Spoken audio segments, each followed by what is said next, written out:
Hello दोस्तों, मैं अभिषेक राय आपका हार्दिक स्वागत करता हूं। हम अपने YouTube चैनल पर मेरा चल रहा है बायोलॉजी और बायोलॉजी में हम पढ़ रहे हैं एंडोक्राइन सिस्टम।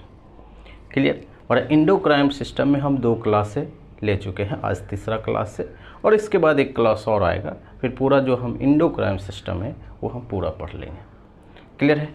हम जो पिछले क्लास में पढ़े थे कि जो एंडोक्राइन सिस्टम है उसमें से हम हेड से शुरू किए थे कि हेड में 3 होता है।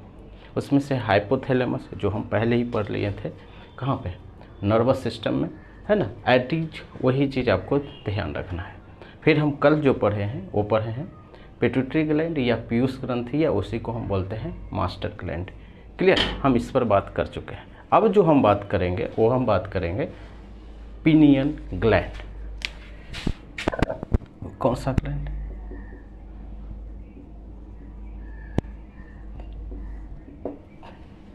पिनियल ग्लैंड, है ना। और ये जो पिनियल ग्लैंड को ही हम, आप सुने होंगे ना कि जो तीसरी आंख है आपको कुछ सेंस करता है, वो यही है, पिनियल ग्लैंड ही है। क्लियर है। तो हम यहाँ पर लिखेंगे कि जो ये जो पिनियल ग्लैंड है ये कहाँ पाया जाता है? ये पाया जाता है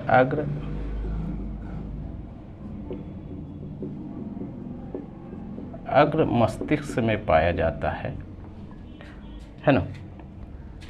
और यह तीसरी आंख के रूप में कार्य करता है ना। ये चीजें है ना। ये 2 टाइप का हार्मोन निकालता है। पहला मेलाटोनिन और दूसरा है, उसको बोलते हैं सेराटोनिन। मेलाटोनिन और एक है सेराटोनिन। क्लियर। हम एक एक करके बात शुरू करेंगे। ये क्या है? ये 2 हार्मोन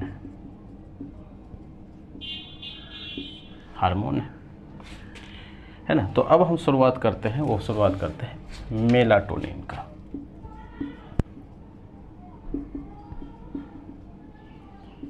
मेलाटोनिन पहला काम, इसका तो पहला काम है कि ये जो मेलानिन प्रोटीन है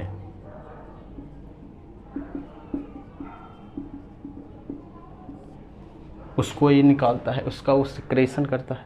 और मेलानिन से क्या होता है कि हमारा शरीर का, आँख का, हेयर का कलर पता चलता है, कलरिंग पार्ट होता है। जैसा कि हम बात किए थे कि मेलानिन से क्या होता है, कलर, कि कौन सा व्यक्ति काला है, कौन सा व्यक्ति गोरा है। अगर किसी व्यक्ति का रंग काला है इसका मतलब है कि उसमें जो मेलानिन है वो ज़्यादा है, और किसी में कम है तो इसका मतलब है कि जो मेलानिन का मात्रा है वो क्या है, वो उसमें कम है, इसीलिए वो गोरा है। क्लियर है। तो वो जो मेलानिन जो है वो यहीं से निकलता है, मेलाटोनिन से। यहाँ तक कोई दिक्कत नहीं है। और यह एक क्या है, एक नाइट हार्मोन है।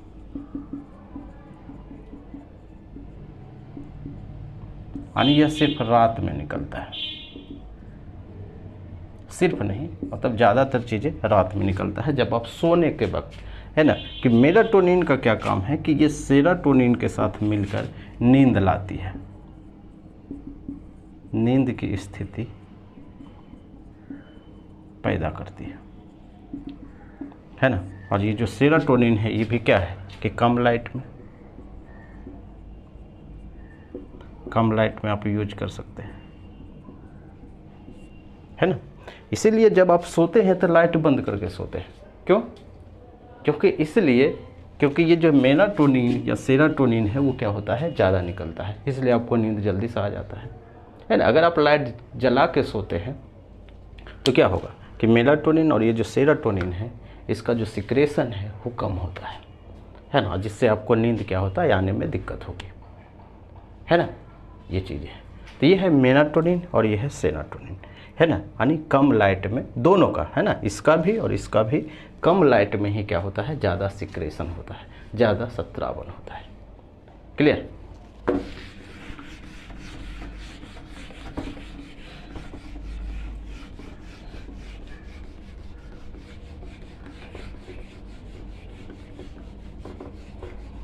इसके बारे में थोड़ा सा बात अब आपको पता होना चाहिए। ये जो पिनियल ग्लैंड है ये बायोलॉजिकल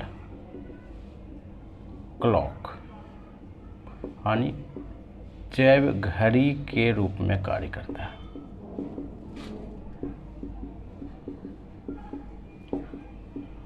अब इसका क्या मतलब है? इसका मतलब ये होता है कि आप जब है ना पढ़ते हैं, जैसे आपको 4 बजे जगना है सुबह, ठीक है, आप अलार्म लगा दिए 2 दिन 4 दिन, फिर आप देखेंगे कि कुछ दिन के बाद आपका जो समय है 4 बजे ऑटोमेटिक आप जग जाते हैं। क्यों?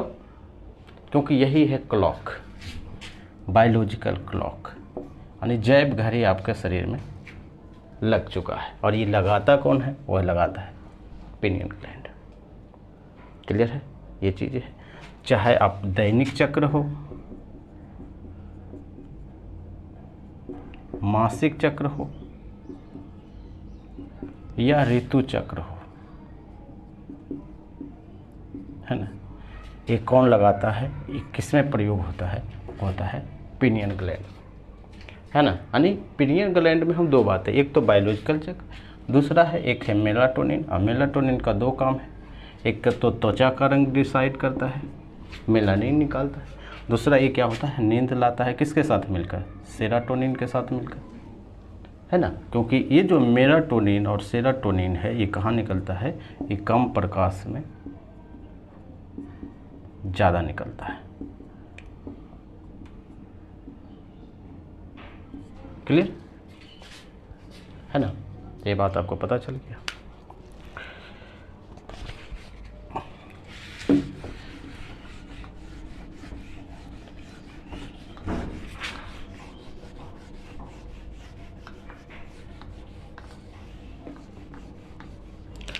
ये तो सिर वाला भाग में हम पढ़ लिए।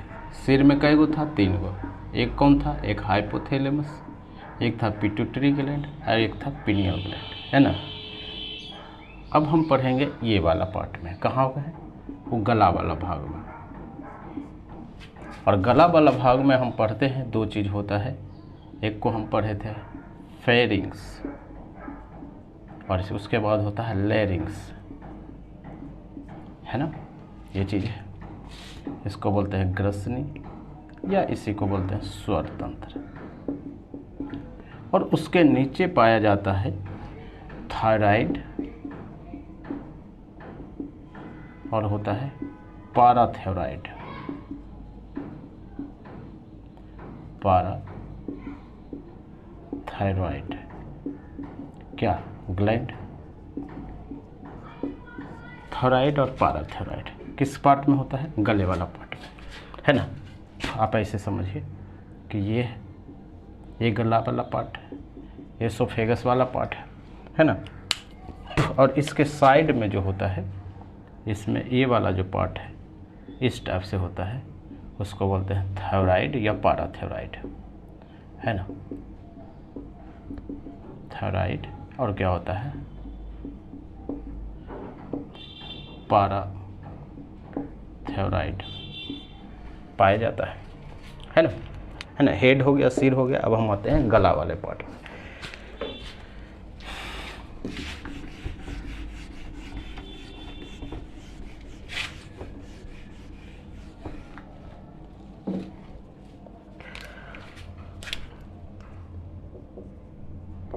Thyroid gland. सबसे पहला चीज़ इनके बारे में, सबसे पहला बात तो यही पता होना चाहिए कि सबसे बड़ी अंतःस्रावी ग्रंथि है, यानी लार्जेस्ट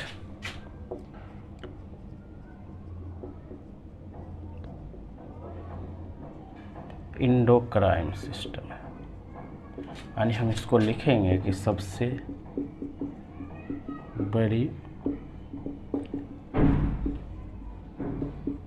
अंतःस्रावी ग्रंथि है। और सबसे छोटा कौन था? पिट्यूटरी ग्लैंड, जिसको हम मास्टर ग्लैंड भी बोलते हैं, है ना। अगर इंडोक्राइन और एक्सोक्राइन में सबसे बड़ी ग्लैंड कौन है तो आपको बताना है लीवर है। और लीवर किसका पार्ट है? लीवर पार्ट है एक्सोक्राइन सिस्टम, डाइजेस्टिव सिस्टम का पार्ट है। इस पर हम डिटेल बात भी की है ना। अगर पूछेगा कि इसका लोकेशन कहाँ होता है, ये कहाँ पाया जाता है, तो आपको पता ही है कि गला वाला पार्ट में, है ना, नेक, गला को नेक ही बोलते हैं ना, इसके पार्ट में होता है, गर्दन वाले पार्ट में होता है। अब समझना है कि ये जो थायराइड ग्लैंड है ये कौन सा हार्मोन निकालता है? ये निकालता है थायरोक्सिन हार्मोन। कि जब थायरोक्सिन हार्मोन का जो निर्माण तब होता है जब आपके शरीर में पर्याप्त आयोडीन हो।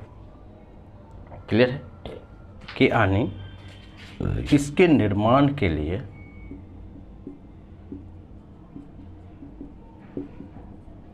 आयोडीन की आवश्यकता होती है। क्लियर है? हम एक लाइन में बात कर रहे हैं कि जो थायराइड ग्लैंड है वो किसका निर्माण करता है? थायरोक्सिन का निर्माण, थायरोक्सिन हार्मोन का निर्माण करता है। क्लियर? और थायरोक्सिन हार्मोन तब निकलेगा जब आपके शरीर में क्या हो? आयोडीन की आवश्यकता हो, यानी आयोडीन आपके शरीर में पर्याप्त मात्रा में। अगर कम आयोडीन रहेगा तो जो थायरोक्सिन हार्मोन है वो कम निकलेगा, अगर ज़्यादा होगा तो ज़्यादा निकलेगा। नहीं, अब सवाल ये उठता है कि ये थायरोक्सिन हार्मोन कार्य क्या करता है? कार्य, ये जो थायरोक्सिन हार्मोन जो कार्य करता है वो करता है जैसे कार्बोहाइड्रेट, वसा या लिपिड या ये जो प्रोटीन है ना, उसका मेटाबॉलिज्म में सहायक है।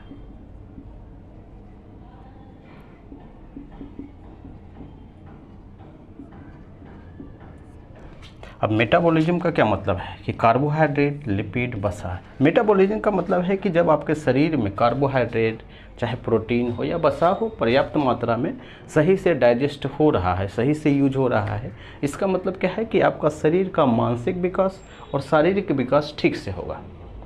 क्लियर है? जब आपका शरीर ठीक होता है तो आपका मन ठीक होता है ना? ये तो क्लियर है ना? बीमार शरीर कभी भी अच्छा सजेशन नहीं दे सकता है ना? अच्छा मेंटलिटी नहीं दे सकता है। क्लियर? तो अगर आपका शरीर ठीक है, और शरीर ठीक होने का मतलब है कि पर्याप्त आप डाइट लीजिए, और डाइट कहाँ से मिलेगा? कार्बोहाइड्रेट, वसा और लिपिड। अगर प्रॉपर मेटाबॉलिज्म हो रहा है, चय उपचय हो रहा है, इसका मतलब है कि आपका शरीर का शारीरिक और मानसिक विकास हो रहा है ना? तो इसका मतलब क्या होता है कि यदि ये मेटाबॉलिज्म करता है तो थायरोक्सिन का मेन काम क्या हो जाएगा कि मानसिक और शारीरिक विकास करना। नहीं, अब आपके दिमाग में 2-3 चीज़ें समझना है, 2-3 चीज़ें लिंक हो रहा है। थायराइड ग्लैंड क्या निकालता है? थायरोक्सिन निकालता है। और थायरोक्सिन कब निकलता है? जब आपके शरीर में आयोडीन की मात्रा पर्याप्त हो। अगर ये कम होगा तो ये कम निकलेगा। अगर ये थायरोक्सिन हार्मोन कम निकलेगा तो आपका शरीर का मानसिक विकास और शारीरिक विकास कम होगा। नहीं, और ये पूरा डिपेंड किस पर कर रहा है? आयोडीन पर। इसलिए जब तक आप आयोडीन कम लेते हैं तो आपका शरीर का जो शारीरिक और मानसिक विकास है वो क्या होगा? वो कम होगा, है ना? क्लियर?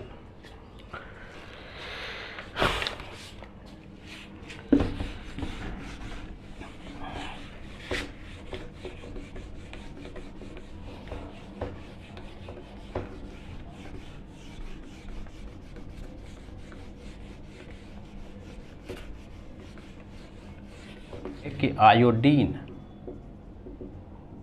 एंड थायरोक्सिन हार्मोन की कमी से होने वाले रोग। एक चीज़ तो तय है कि इससे एक चीज़ होता है कि आपका शरीर का मानसिक और शारीरिक विकास नहीं होगा, ये चीज़ तय है ना? उसी में अलग अलग नाम दे दिया है। बच्चों में ये जो बीमारी है चाइल्ड है, क्योंकि बच्चे का शारीरिक और मानसिक विकास नहीं होगा, बच्चे सुस्त रहेंगे, दिमाग कंफ्यूज रहेगा, है ना? बोलते हैं इसका क्रिएटिनिज्म। ये एक बीमारी है। है ना। और वयस्क में क्या होता है, एडल्ट में कौन सी बीमारी होती है, वयस्क,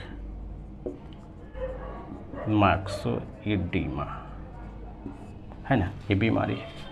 यानी बच्चों में कौन सी बीमारी हो जाएगी, क्रिटिनिज्म, और एक होता है एडल्ट में कौन सा, मैक्सोइडीमा। ये तो होगा ही होगा कि जब आप आयोडीन कम लेते हैं तो आपको एक रोग और होता है जिसको बोलते हैं ग्वाइटर रोग, या उसको बोलते हैं हम घेघा रोग। सबसे ज़्यादा सवाल यही पूछता है कि आयोडीन की कमी से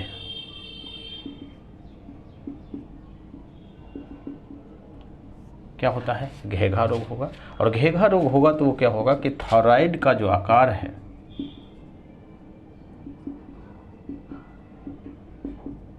वो बढ़ जाता है। आप देखे होंगे कि वो जो ये जो गला वाला पार्ट है वो सूज जाता है।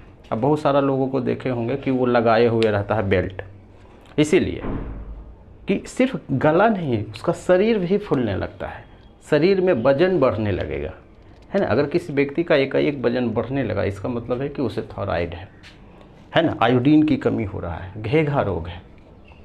क्लियर है, आप देखे भी होंगे, है ना। तो उसी को बोलते हैं ग्वाइटर रोग, है ना। यहाँ से खूब सवाल पूछा जाता है कि कोई पेट में बच्चा है यानी भ्रूण है ना, और उसकी जो माँ है वो प्रॉपर आयोडीन नहीं ले पा रही है, एम्ब्रियो का जो मानसिक या जो शारीरिक जो विकास है जो बेहतर तरीके से होना चाहिए वो नहीं हो पा रहा है ना। विकलांग बच्चे पैदा हो गए, कुछ भी हो गया, है ना। तो वो जो सबसे बड़ा कारण है वो ये कारण है आयोडीन की कमी या थायरोक्सिन हार्मोन की कमी के कारण। क्लियर है। अगर मान लीजिए किसी तालाब में मेढक है ना, और वहाँ पे क्या है, आयोडीन की मात्रा कम है, तो वो जो मेढक होता है, जो बच्चा जो मेढक है, वो कभी बड़ा बन ही नहीं पाता है।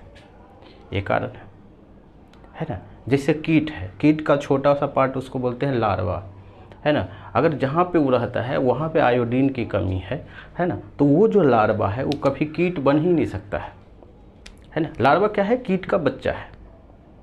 क्लियर, तो बन नहीं पाता है। तो ये बहुत बड़ा मेजर इम्पैक्ट डालता है ना, चाहे वो कोई भी चीज़, जीव हो, जीव जंतु हो, उस पर। तो इसलिए आप आयोडीन लेते रहिए। आयोडीन हम कहाँ से लेते हैं, ज़्यादातर चीज़ें हम नमक से लेते हैं, है ना। आप अच्छा नमक खाइए। 10 रुपये बचाने के चक्कर में हम खराब नमक खाते हैं, जिसमें क्या होता है, आयोडीन किसी में तो होता भी नहीं है ना। तो आयोडीन आप प्रॉपर लीजिए, तब आपका शरीर का जो है मानसिक और सामाजिक विकास जो है, सॉरी मानसिक और जो शारीरिक जो विकास है वो बेहतर तरीके से होगा।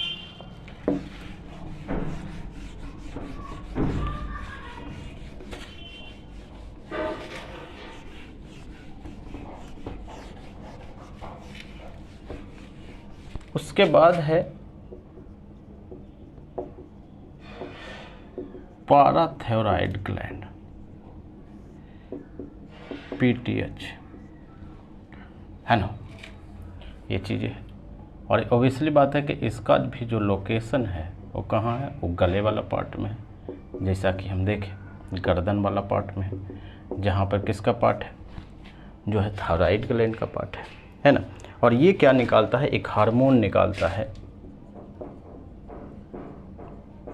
इसका नाम ही है पाराथायरॉइड हार्मोन।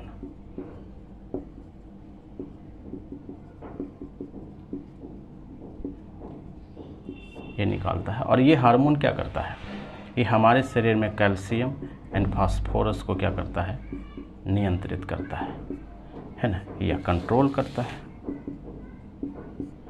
क्लियर। मान लेते हैं कि आपके शरीर में क्या होता है कि कैल्शियम एंड फास्फोरस की कमी हो जाए, है ना, तो शरीर में जकड़न होगा, है ना, में जकड़न होता है, और उसी को हम बोलते हैं टेटोनी। टेटोनी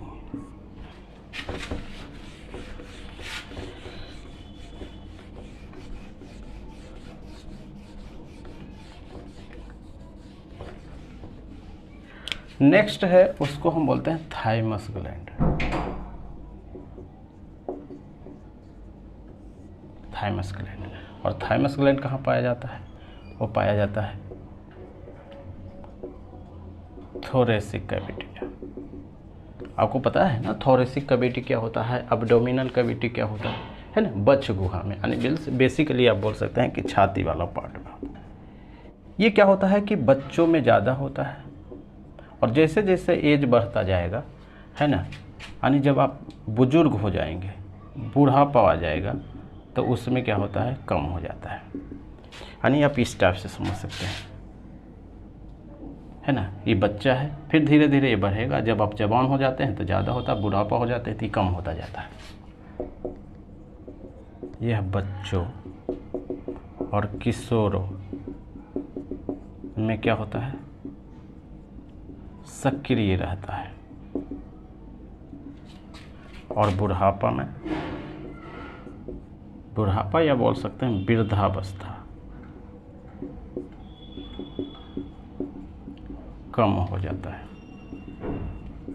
ना। तो बेसिकली आप ये कह सकते हैं कि बच्चों में क्या होता है, कम होता है, धीरे धीरे क्या होगा कि बढ़ेगा जब लोग जवान हो जाते हैं, उसके बाद जैसे जैसे बुढ़ापा आता है वो चीज़ें कम होती जाती है ना, यानी एज के साथ वो कम हो जाता है। बेसिकली इसका कार्य क्या है, हम इस पर बात करते हैं।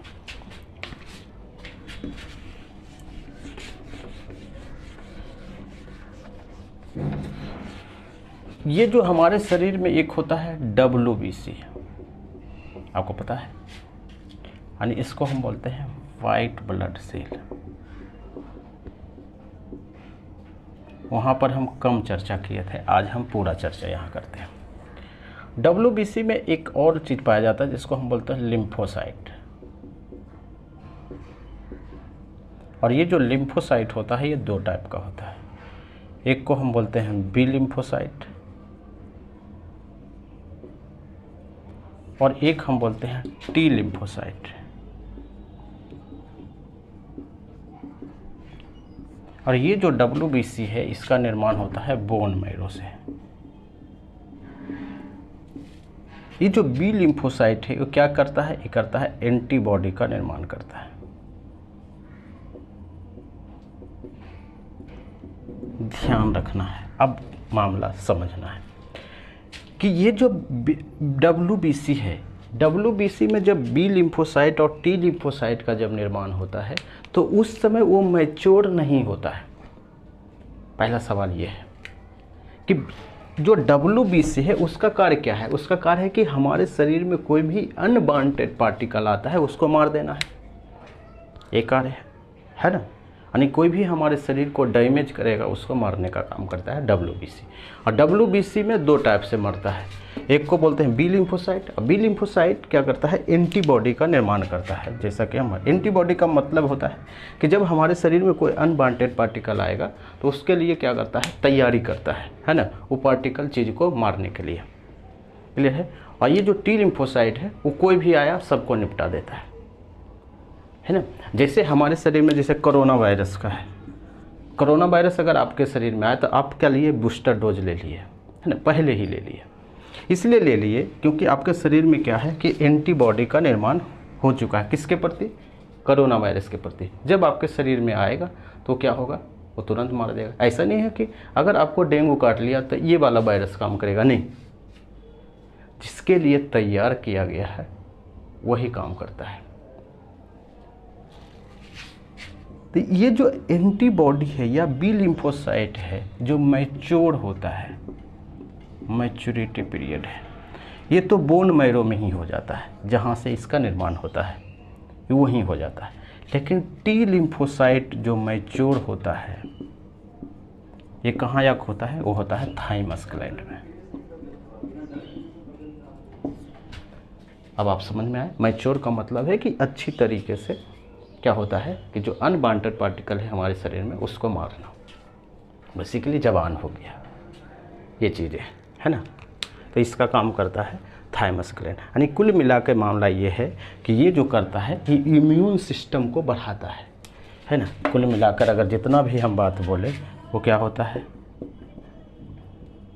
इम्यूनिटी वो क्या करता है, बढ़ाता है। अब आप समझिए कि आपका जो इम्यून पावर है कि कोई बीमारी से लड़ने की कितना क्षमता है आपके शरीर को। कि बुजुर्ग वाले लोग करते हैं कि हमको तो कुछ पचता ही नहीं, अलग टाइप का बीमारी आ जाता है, कुछ भी हो जाता है, उसका क्या कारण है, उसका कारण है कि उनका जो इम्यून है वो कमज़ोर पड़ जाता है। जैसा कि हम पहले ही बताए कि बुजुर्ग में क्या होता है, कम होता जाता है, और जवान में क्या होता है, ज़्यादा रहता है, बच्चों में धीरे धीरे बढ़ता है ना। तो बेसिकली थाइमस ग्लैंड कम निकलने का मतलब क्या हुआ, इम्यूनिटी आपका कम हो जाएगा, है ना, ये काम करता है। और जब आपको HIV एड्स होता है, HIV एड्स यानी एड्स होता है, तो एड्स वाला क्या करता है, एड्स का जो वायरस है, HIV जो वायरस है, वो किस पर अटैक करता है, वो अटैक करता है लिम्फोसाइट पर या टी लिम्फोसाइट पर, टी लिम्फोसाइट पर, यानी आपको इम्यून सिस्टम को ही डैमेज कर दिया। और जब आपको इम्यून सिस्टम डैमेज हो गया तो इसका मतलब है आपको अलग अलग टाइप का बीमारी क्या होगा, परेशान करेगा, है ना। कि ये जो बीमारी है वो क्या होता है, लिम्फोसाइट को ही क्या करता है, डैमेज करता है, या WBC पर ज़्यादा अटैक करता है।